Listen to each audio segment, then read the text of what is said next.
We begin, though, with a sharp escalation in the rhetoric surrounding racial unrest in this country.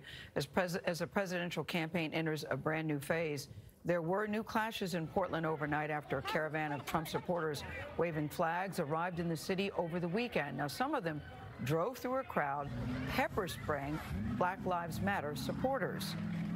Later that night, a man linked to a right-wing group was killed.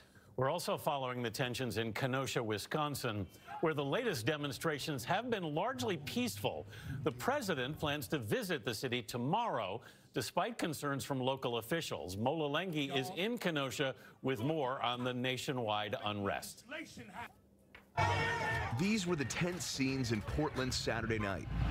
Clashes broke out between pro-Trump demonstrators and protesters calling for an end to racial injustice. A pro-Trump caravan of about 600 vehicles had driven into the city Saturday night.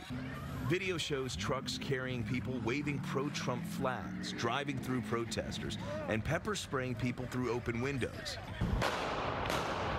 And these two gunshots led to the death of one man, capping the violent night. At the end of the day, there was no resolve and no mediation, and here we are, and now there's a dead body on the ground.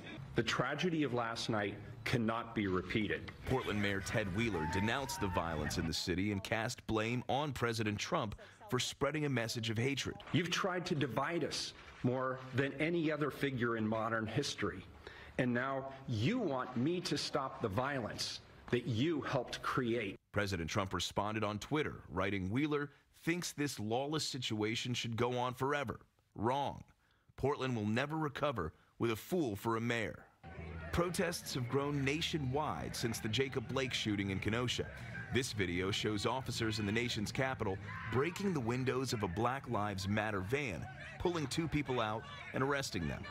And in Tallahassee, Florida, a man drew a gun after scuffling with Black Lives Matter protesters. That man will not face charges.